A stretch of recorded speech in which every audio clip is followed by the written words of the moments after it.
So, hey guys, what's up? My name is T-Space, and welcome back to another story time with me. So today's story time is more or less how I created the most amazing game to keep myself from being completely bored. Now, when I was younger, I would say about maybe 9 or 10, I was pretty bored. I was an only child, and more or less my parents had full-time jobs, so they weren't really home all the time. And when I came home, I didn't really have anything to more or less entertain myself with. I would either have to fight my dad over watching, or fight my dad over the TV, but more or less I would let him watch it because, I felt that he deserved it more than I did.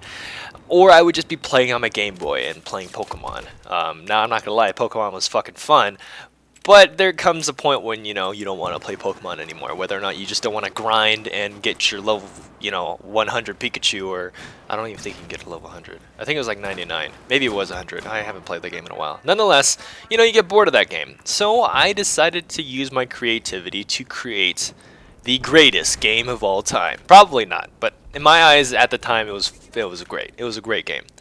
Now, I didn't really know where I wanted to go with this whole great idea, but I knew I wanted to shoot something. So even at a younger age, I was kind of intrigued, or I guess interested in shooters. So that was my topic. I didn't write any of this down though. So this was more or less just in my mind, I guess you could say. So I was thinking in my mind, I wanted to shoot something, but I didn't know what, and I didn't know with what, and I didn't know where I wanted to, play this specific game.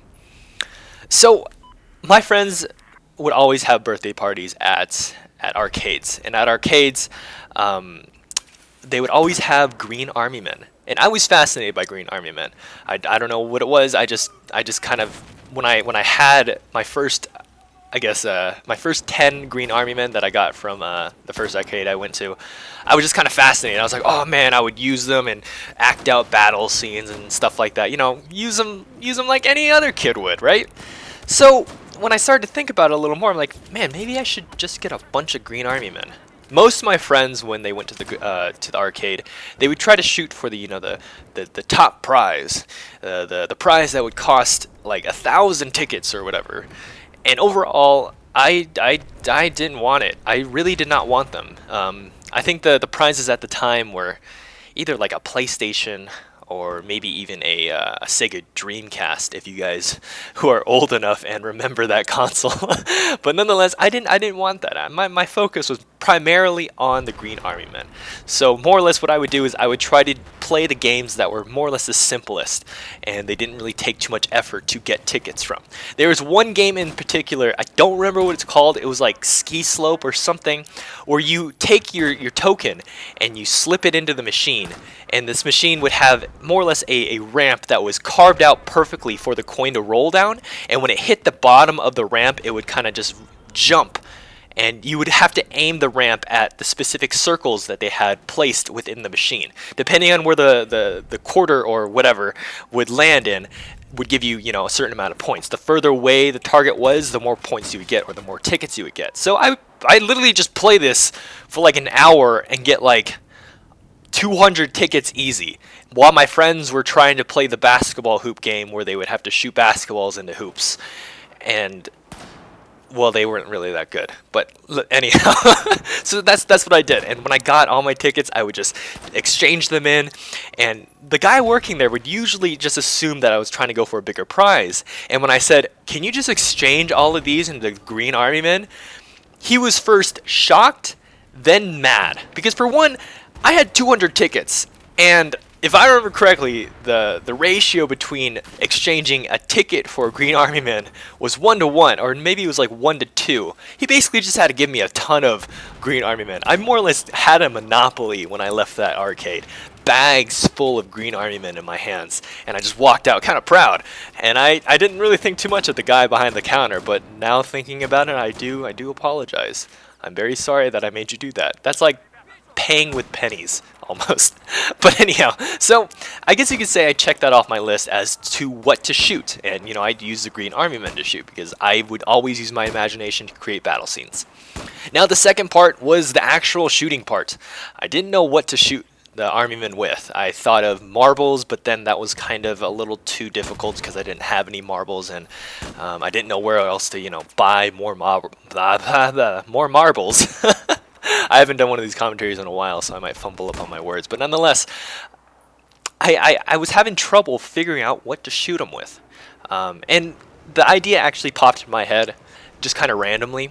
My dad gave me, or he went out and got us some sandwiches for me and my mom, and the sandwich had a rubber band wrapped around it. Now, when I was done eating the sandwich, I would more or less just play with the rubber band, and I would just start stretching it, just kind of looking at it and whatever, and then all of a sudden, I shot it. I basically put one part of the rubber band around my right index finger and then pulled it back with my left hand, twisting it at the same time. So basically, it would make more or less an infinity sign kind of between my left and right hand, and then when I wanted to shoot it, I let go of my index finger and my left or my left index finger and my thumb, and then it just flew off. I'm like, this is actually a good thing to shoot. And I'm like, okay, well, I'm going to use rubber bands to shoot the Green Army Men. And like, bam, that's it. That's totally what I'm going to be using. And on top of that, it was perfect because my dad actually made rubber band balls. I don't know to this day because I just, I never really tried to, but I never knew how he actually made these balls like made out of rubber bands. It was awesome. You'd like pick it up and you toss it on the ground, it bounces. It was astonishing when I was younger, okay? I mean, I'm sorry if you didn't think it was astonishing or it was amazing, but man, I thought it was awesome. It was pretty cool. But nonetheless, I had a pretty big abundance of rubber bands, so that wasn't a problem of, finding ammo or whatever. So that was, I guess, another check mark that I had. Now, the final thing that I had to find was something I can use to more or less create cover or kind of a scenery for this whole game. Now I had in mind where I was going to play this, and that was going to be in my living room. I would basically, or in my living room, we would have two couches. So imagine just a square room with two couches opposite of each other on either side of the walls, and then the ground was completely covered in carpet. So that was pretty much what my scenery would look like, and I kind of imagined it as like a valley of some sort. Now, it was kind of plain, and I wanted to add some other things to, make it more interesting and make it more challenging for me to shoot these Green Army Men. So I used whatever I could. I used cardboard. I used the big playable Legos, where basically they were safe for children. Basically, they wouldn't choke on them. They were so big that it would be really hard for you to choke on these Legos. Like, if you wanted to choke on them, you would physically have to try to swallow the whole thing, and that's probably not going to happen. But nonetheless, I used those Legos. I also used egg cartons. Did I say that? I think I did. Well, I used the styrofoam blocks that would come with electronic parts. Basically, they would be stuck around, let's say, a TV to prevent it from bouncing around within the packaging and more or less damaging the product that you bought. I would use that to create, structures and stuff like that, and it was awesome. It was great.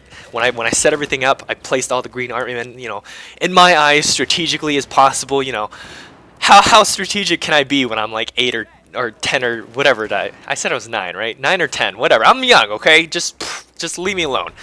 So I'd set them up, and then I played the game. This was probably the best part. Even at the young age of 9 or 10, I had this feeling that I wanted to become this awesome sniper. And lo and behold, now I play Battlefield, playing the sniper class almost, solely just playing that class. Anyhow, so I would, I'd take a rubber band, put it around my index finger, twist it, and then, I just start firing at the Green Army Men. And man, was this a load of fun. It was awesome how simplistic the game was and how fun it could actually be. I had to share this with other people. So when I told my friends that, I created this game where you shoot army men with rubber bands, they were like, that doesn't sound interesting at all. So to prove it to them, I told them, okay, come over to my house, and the only thing you have to bring besides yourself is a bunch of rubber bands. And they're like, okay, yeah, I have a bunch of rubber bands at home, so yeah, that's no problem. So they would come over to my house. I tell them, set them up however you want to. Use the stuff that I have placed out for cover and whatever. Just, use your imagination. I'm like, okay. So I set them up, and then all four of us, we did it like co-op style. Like, we were all snipers. I'd say that this is the line you cannot pass, and then you just had to shoot all the green army men until they were all dead. And it was great. We all shot at the same time. We had a blast, and like, damn, this is fucking awesome. Of course, we were too young to, say that word. So just to emphasize how fun and how awesome it was, I have to use that word. But nonetheless, that was the game that I created. Probably not the first person to create something more or less on the lines of this, but I felt like it was my game. Now, I didn't really have a name for it other than Shoot Green Army Men with a Rubber Band. So if you guys want to, you might be able to create an awesome name, because even to this day, I have some urges to actually set up the Green Army Men that I have left. And just play this game again, because this was so much fun. These games would literally last either 30 to an hour. It was great, and then you could just set them up again and do it all over again, and then bam, that's like 2 hours done. And then yeah, it was, I don't know, maybe I'm blowing this story out of proportion, but I had a blast when I was playing this game. But given this story is pretty much over, and it is kind of a short video compared to the other story times, I do have a question for you guys. When you were younger and you were bored, what was the game that you created that you had a blast with? I'm pretty sure most of you had created at least one game, whether it was as complex as mine or even more complex. I don't know, maybe mine wasn't even that complex. But nonetheless, I would like to hear your guys' childhood stories of how you created your own games to keep yourself entertained when there was nothing else better to do. But anyhow, I hope you guys did enjoy today's commentary. Hopefully you enjoyed today's story as well. But like always, my name is T-Space, and I will catch you guys later.